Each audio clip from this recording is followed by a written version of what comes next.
La degradación del ecosistema es un problema ambiental que disminuye la capacidad de las especies para subsistir. Una de las causas principales que contribuye a la degradación de los ecosistemas es la deforestación debido al avance de la agricultura y a la explotación inadecuada de los bosques.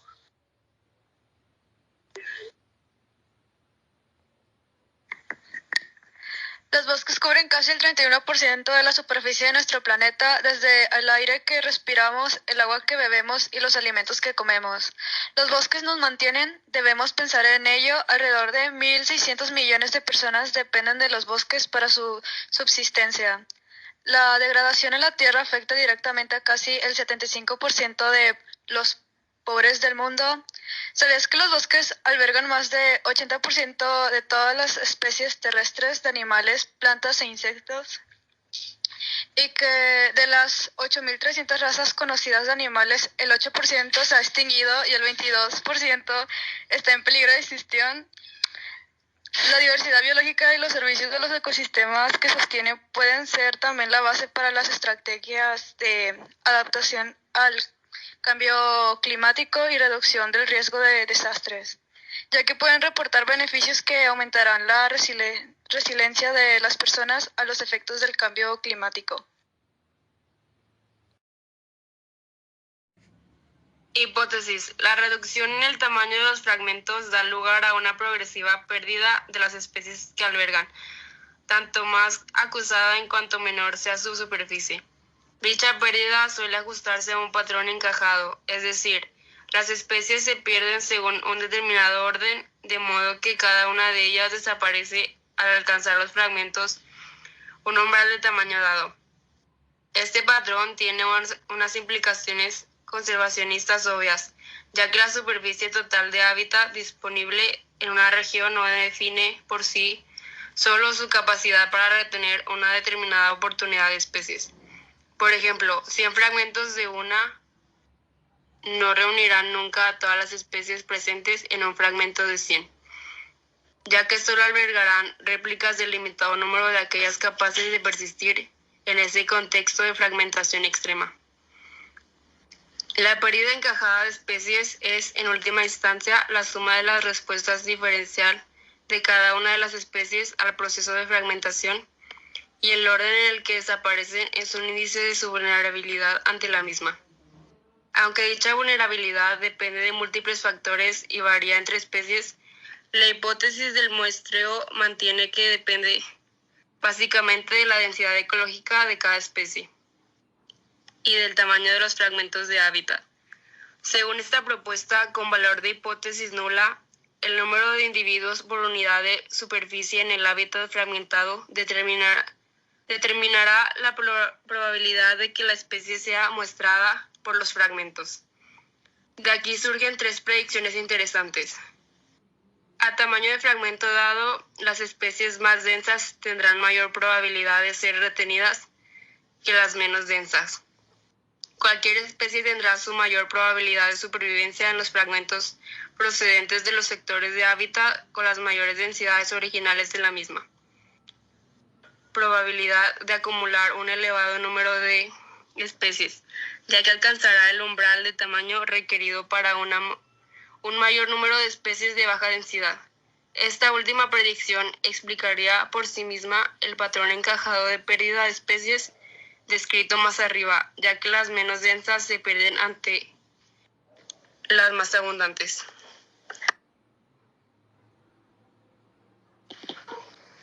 Marco teórico. A lo largo de toda su historia, el hombre se ha servido de la naturaleza y sus recursos para mejorar su calidad de vida y desarrollarse. Anteriormente, la naturaleza era capaz de abastecerse al hombre con todos los recursos que éste necesitaba, recuperándose de forma continua y manteniendo un equilibrio. Sin embargo, factores como el crecimiento demográfico global, las tendencias consumistas de materiales del siglo XX y XXI, la globalización y el capitalismo, entre otros, llevaron a la sobreexplotación de los recursos naturales, al grado de poner en duda la disponibilidad de dichos recursos en el futuro. En los últimos años, fenómenos naturales cuyo alcance y repercusión se han sido mundiales como el cambio climático, agujero en la capa de ozono, pérdida de biodiversidad, entre otros, han hecho que finalmente el hombre centre su atención en el medio ambiente. La sociedad mundial se está haciendo cada vez más consciente del problema que representa el consumir los recursos de la naturaleza más rápido de lo que esta última puede generarlos. De la misma forma, los modelos actuales y predominantes de producción de bienes y servicios contaminan la biosfera a gran escala y las velocidades que ponen en peligro el equilibrio y la sustentación del ecosistema planetario. El argentino Sergio Fedemulkis, en su último libro, Los mitos del medio ambiente, denuncia que el medio ambiente, lejos de mejorar, ha empeorado desde 1992, en su opinión. La falta de avances se debe a las supuestas soluciones ofrecidas como el desarrollo sustentable o el reciclaje, que se han convertido en mitos. No se puede imponer un sistema ecológico basado en el lucro y pretender la sustentabilidad ambiental. Luis Jiménez Guerrero señala que, aunque muchos países han hecho grandes esfuerzos para reducir la contaminación y la degradación de recursos, la situación en general sigue empeorando. Los países ricos consumen 76% más de los materiales totales de materia prima y energía, dejándolos a los países en desarrollo con un grave problema de escasez y deterioro mental. Ecológicamente sería imposible para la Tierra proveer de suficientes recursos a la población mundial si todos los países consumieran de la misma forma que los países desarrollados lo hacen. Por otra parte, todo este consumo de recursos naturales necesarios para la creación de bienes y servicios se traduce de forma proporcional a una alta generación de residuos y descontaminación.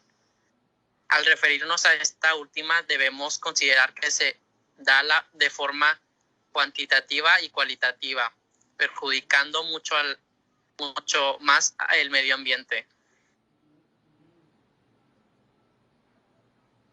Puchis sugiere que en su principio las preocupaciones ambientales abarcan únicamente la contaminación del aire y del agua, ya que eran la forma de contaminación más visible.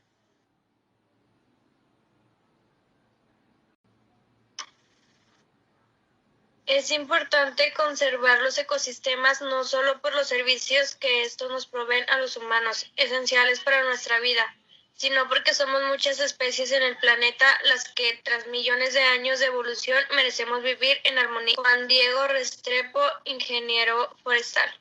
Con la conservación no solo se protegen especies de flora y fauna importantes para el medio ambiente, sino para nuestro propio bienestar. Los ecosistemas pueden ser considerados como la cama de la biodiversidad, pues son albergue de muchas especies y suministros primarios de recursos para el diario vivir del ser humano. Basta con abrir la ventana y observar lo que nos rodea para apreciar el equilibrio perfecto con el que estos funcionan. Siempre han estado ahí, pero nuestro ser consciente, que a su vez es inconsciente, no se ha percatado de su fantástica complejidad. Conservar los ecosistemas es una forma de entender la realidad. Si nos alejamos de una concepción antropocéntrica del mundo, seremos capaces de comprender mejor el valor de cada ser vivo y la importancia de la solidaridad entre especies. Por ejemplo, cuando la Corte Constitucional reconoció al río Atrato como sujeto de derechos, lo que hizo fue valorar su importancia y situarnos a los humanos como un elemento más que compone la complejidad del mundo. El río está vivo, al igual que los animales que en él viven, que los árboles en sus dos costados y, por supuesto, las comunidades que lo navegan todos los días. El equilibrio ecológico de los seres vivos se desarrolla en lugares con las condiciones apropiadas para que organismos, especies y comunidades animales o vegetales coexistan. Esos espacios denominantes hábitats permiten a las poblaciones biológicas residir y reproducirse, de tal forma que pueden perpetuar su presencia en el planeta. La importancia de la conservación radica en mantener intactas a las condiciones de estos hábitats que pueden encontrarse en los lugares geográficos más distantes y tener las características más diversas. Así como una bacteria puede tener su hogar en una pequeña laguna dentro de una gran ciudad, un mamífero con el tigrillo requiere de un entorno mucho más amplio y con otras características para vivir.